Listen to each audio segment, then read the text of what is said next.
সুন্দরের ভাবটি কেমন? গৌরাঙ্গ সুন্দর প্রেমে গড় গড়, গৌরাঙ্গ সুন্দর প্রেমে গড় গড়, গৌরাঙ্গ সুন্দর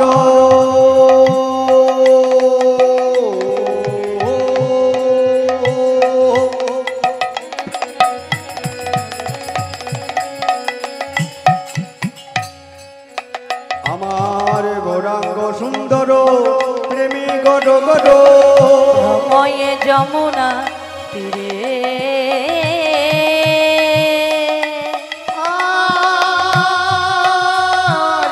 গৌরাঙ্গ সুন্দর প্রেমে গড় গড়, ময়ে যমুনা তীরে। ওগো কৃষ্ণ দাস সহ পুরবর ভস ধাম দেখিয়া ফিরে, ওই কৃষ্ণ দেশ রহস্য ভাব দেখিল ফিরে। ওগো নেচে নেচে নেচে যাই গা, ওগো নেচে নেচে নেচে যাই গো, ওগো বৃন্দাবন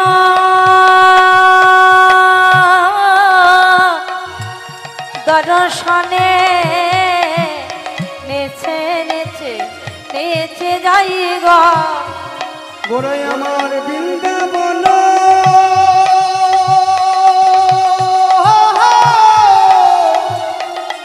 দর্শনে প্রভু নেচে নেচে নেচে যাই গা, নেচে নেচে নেচে যাই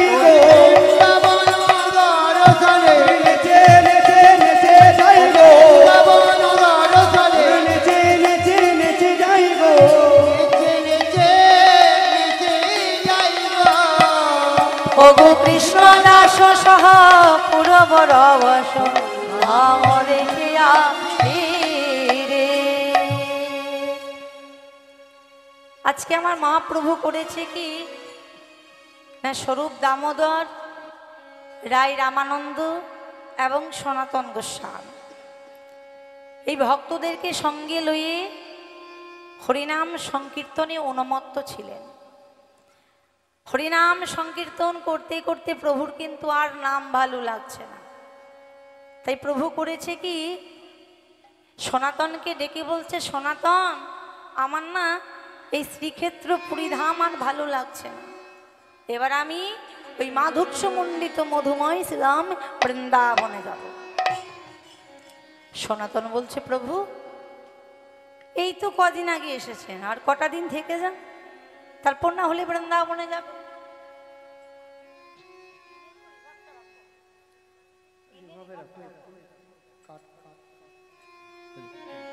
প্রভু আর কটা দিন থেকে যান, তারপর না হলে যাবেন।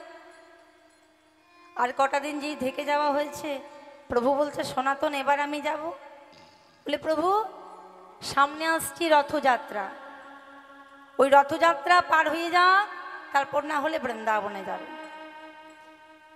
যেই রথযাত্রা পার হয়ে গেছে, বলে সনাতন এবার আমি যাব। বলে, প্রভু সামনে দুর্গা পূজা আসছে, দুর্গা পূজায় পেরিয়ে যাও, তারপর না হলে আপনি বৃন্দাবনে যাবেন। যখনই প্রভু যাব বলছে, তখনই সনাতন একটা না একটা কিছু বলে আটকে দিচ্ছে, যেটা আমাদের বাস্তব জগতেও হয়ে থাকে।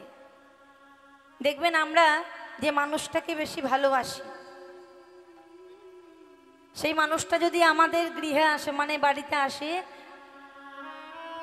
আর যদি তাড়াতাড়ি চলে যায়, মনে হয় আর দুটো দিন থেকে গেলে ভালো লাগে। রাধে রাধে। ঠিক সনাতন প্রভুকে কোনো না কোনো কথা বলে আটকে দিচ্ছে। এবার প্রভু বুঝতে পেরেছে সনাতনের মনের অবস্থা, তাই বলছে, সনাতন আমি বুঝতে পারছি যে তোমরা আমাকে ভালোবাসো, কিন্তু আমিও একজনকে ভালোবাসি। আমি শ্রীকৃষ্ণের সেই লীলাভূমি দর্শন করতে মধুময়ী শ্রীরাম বৃন্দাবনে চলে যাব বলে প্রভু করেছে কি ছুটে ছুটে উন্মাদের মতো চলে যাচ্ছে। কৃষ্ণ কৃষ্ণ কৃষ্ণ বলি ছুটিতে লাগিল, কৃষ্ণ কৃষ্ণ কৃষ্ণ বলে ছুটিতে লাগিল, কৃষ্ণ কৃষ্ণ কৃষ্ণ বলে ছুটিতে লাগিল, কৃষ্ণ বলে ছুটিতে লাগিল। কোথা কৃষ্ণ দেখা দাও বলিতে লাগিল, বলি কোথা কৃষ্ণ দেখা দাও বলিতে লাগিল, কোথা কৃষ্ণ দেখা দাও বলিতে লাগিল, কোথা কৃষ্ণ দেখা দাও বলিতে লাগিল। কোথায় দেখা দাও দেখা দাও, দেখা দাও দেখা দেখা দাও, দাও দেখা দাও, দেখা দাও দেখা দাও, কত শ্যাম সুন্দর মদন মোহন দেখা দাও দেখা বলি দাও। শ্যাম সুন্দর মদন মোহন দেখা দাও দেখা দাও, কোথা কৃষ্ণ দেখা দাও বলিতে লাগিল, কোথা কৃষ্ণ দেখা দাও বলিতে লাগিল, কোথা কৃষ্ণ দেখা দাও বলিতে লাগিল। এইভাবে যেই ছুটে ছুটে যাচ্ছে, সনাতন মনে মনে করছে প্রভু যদি একা একা যায় তাহলে কি করে হবে, আমি প্রভুর সঙ্গে যাব। ও প্রভু দাঁড়াও, প্রভু আমি তোমার সাথে যাব। এই বলে প্রভুর সামনে যে এসেছে, প্রভু আমার করেছে কি বলতে, শোনো সনাতন, আজকে না আমরা কোনো রাজপথ দিয়ে যাব না, তাহলে যাব কোন পথ দিয়ে, না জঙ্গল পথ দিয়ে, ঝাড়খণ্ডের সেই জঙ্গল পথ দিয়ে যাব। রাজপথ দিয়ে কেন যাব না, না আমরা যদি রাজপথ দিয়ে যাই তাহলে কিছু উন্ম শ্রেণীর মানুষ তারা আমার প্রেমে পাগল হবে, আর যদি জঙ্গল পথে যাই তাহলে পশু পাখি লতা গুল্ম তারা একটু হলেও আমার কৃপা পাবে। তাই প্রভু সেই ঝাড়খণ্ডের জঙ্গল পথ দিয়ে চলে যাচ্ছে। ভাবটি কেমন, দিক বিদিক জ্ঞান না নাচিতে নাচিতে,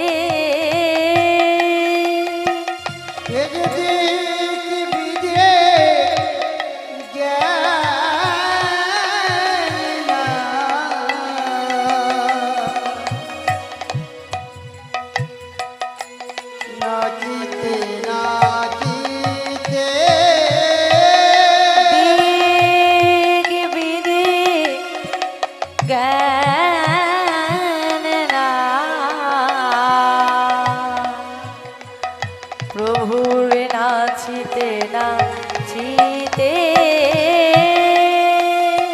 ও যে দিক বিদে জ্ঞান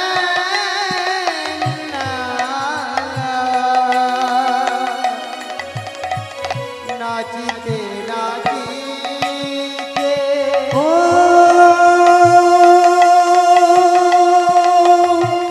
দিক বিদে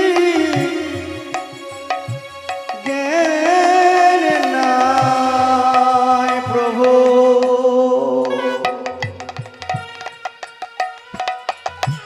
নাচিতে নাচিতে, সাদ মুখে বলে হরে, কাঁদিতে কাঁদিতে, এ যে কান মুখে বলে হরে, কাঁদিতে কাঁদিতে, চাঁদ মুখে বলে হরে, কাঁদিতে কাঁদিতে, চাঁদ মুখে বলে হরে আমার, কাঁদিতে কাঁদিতে, দিক বিদিক জ্ঞান নাই নাচিতে নাচিতে,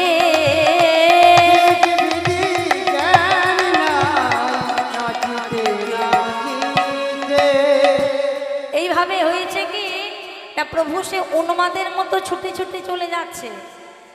আর হয়েছে কি না, প্রভু যে পথে চলে যাচ্ছে সেই পথের ধারে পথ আঁকলে শুয়েছিল একটা বিশাল বড় বাঘ। যেই না প্রভু ছুটে ছুটে চলে যাচ্ছে, কি হয়েছে, পথের মধ্যে এক ব্যাঘ্র করিয়াছে শয়ন, প্রভুর মাথায় লাগলো ওরা চরণ,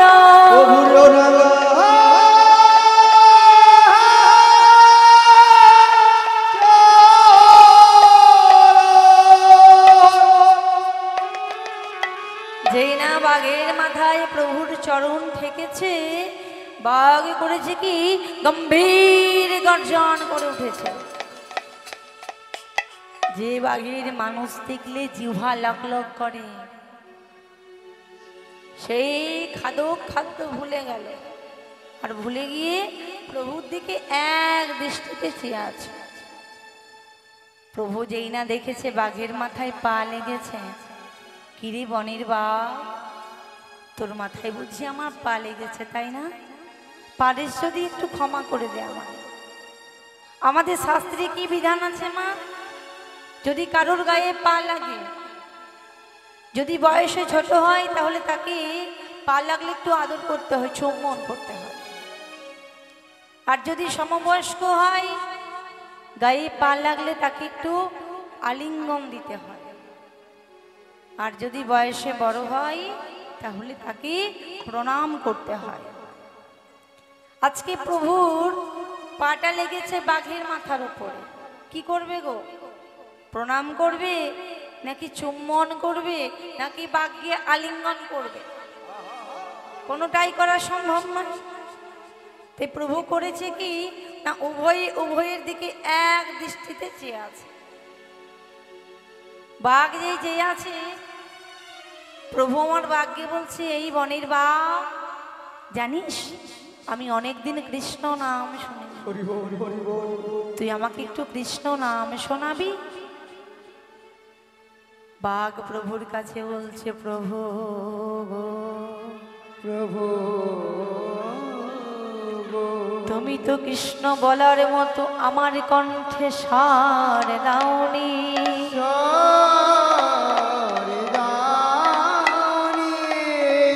আমার কণ্ঠে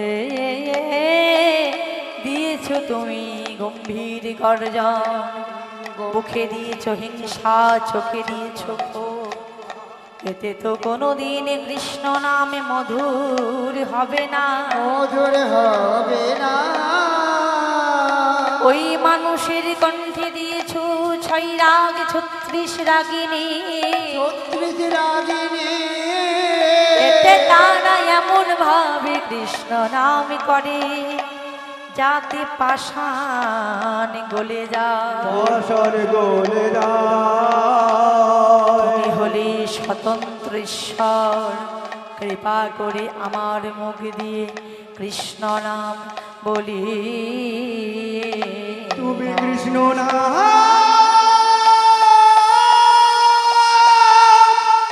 বলে।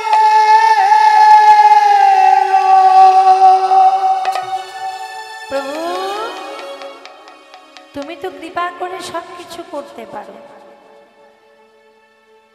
তুমি হলে সচিদানন্দ বিগ্রহ, তুমি হলে ঈশ্বর পরম কৃষ্ণ। তুমি বোবাকে কথা বলাতে পারো, ঘোড়াকে পর্বত অতিক্রম করাতে পারো, তাহলে আমার মুখ দিয়েও কৃষ্ণ নাম বলিয়ে না। প্রভু যেই না সেই তার পদ্মহস্ত বাঘের মস্তকে ঠেকিয়ে দিয়েছে, বাঘ এবার উচ্চস্বরে কৃষ্ণ কৃষ্ণ বলে উঠেছে।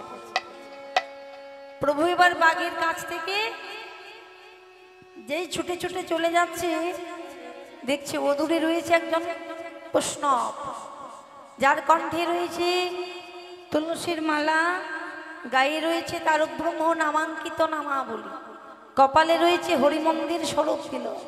তাই দেখে চিৎকার করে ডাকছে, ঠাকুর ও ঠাকুর। সে শুনতে পেয়ে বলছে, কি হলো প্রভু, আপনি আমাকে ঠাকুর বলে ডাকছেন কেন? আমাকে ঠাকুর বলে ডাকবেন না, আমি হলাম দাসানুদাস কৃষ্ণদাস। ও তোমার নাম কৃষ্ণদাস, আমায় একটা কথা বলবে কৃষ্ণদাস? বলো প্রভু।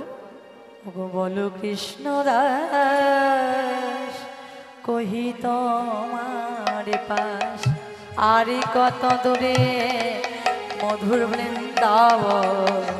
বলো কৃষ্ণ দাস, ওই তোমার পাশ, আর কত দূরে মধুর বৃন্দাবন। বলো কৃষ্ণদাস, কহি তোমার পাশ, আর কত দূরে মধুর বৃন্দাবন। বলে বলো কৃষ্ণ দাস করি তোমার আরে কত দূরে মধুর বৃন্দাবন।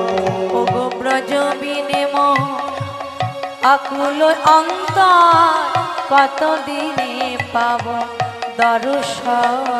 ওরে বজ বিনে মোর আকুল অন্তর কত দিনে পাব দর্শন। বলো কৃষ্ণ দাস কহি তোমার পাশ আর কত দূরে মধুর বৃন্দাবন। বলো কৃষ্ণ দাস করি তোমার আরে কত দূরে মধুর বৃন্দাবন। ও প্রভু, তুমি বৃন্দাবনে যাবে? ওই তো বৃন্দাবনের পথ, চলো আমি তোমাকে সেই বৃন্দাবনে নিয়ে যাব। ভ্রমিতে ভ্রমিতে উন্মত্ত চিতে, ভ্রমিতে উন্মত্ত চিতে আর ভ্রমিতে ভ্রমিতে উন্মত্ত চিতে ভ্রময়ে মোহন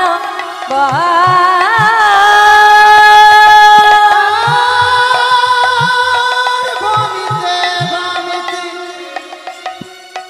উন্মত্ত চিতে ভ্রময়ে মোহন।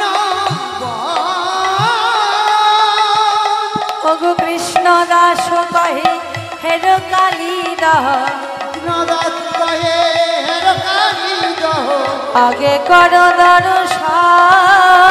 ওই কৃষ্ণ দাস কহে হের কালী দহ আগে কর দর্শন। ওই না কদম্ব তরুরয় উপরে, ওই না কদম্ব তরুণাই উপরে কৃষ্ণ চড়িয়া দিলেন ঝা। ওই না কদম্ব তরুণাই উপরে কৃষ্ণ চড়িয়া দিলেন হেতা গোপী গুলো কান্দিয়া আকুল সুরগণ হেরিকা। হেতা গোপী কুল কান্দিয়া কুল সুরগণ হেরিকা।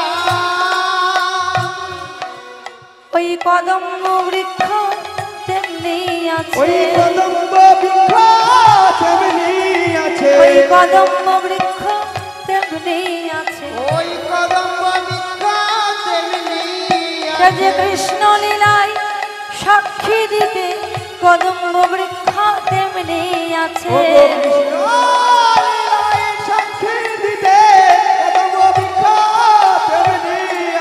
কাহা মর মাতা শ্রীদাম আদি সখা,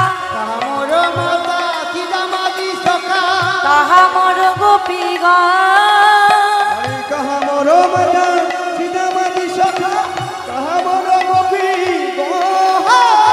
অবনী মাঝারে করুণ লুটায়ে মাধব আকুল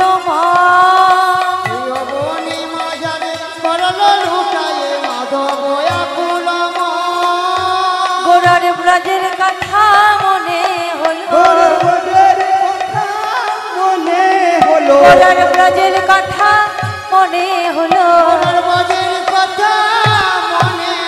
সেই পুরমের ভাব উদয় হলো, ব্রজের কথা মনে হলো।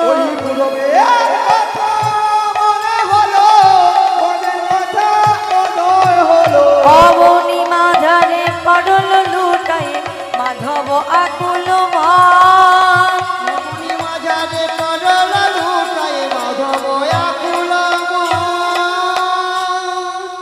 গো পড়ল লুটায়ে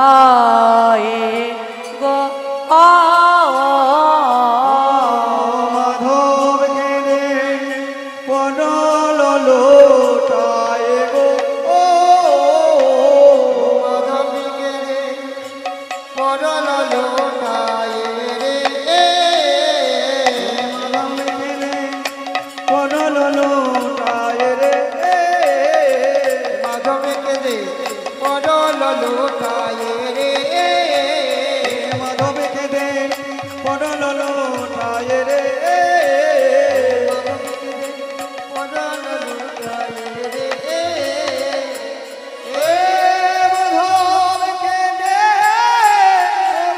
মাধব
মাধব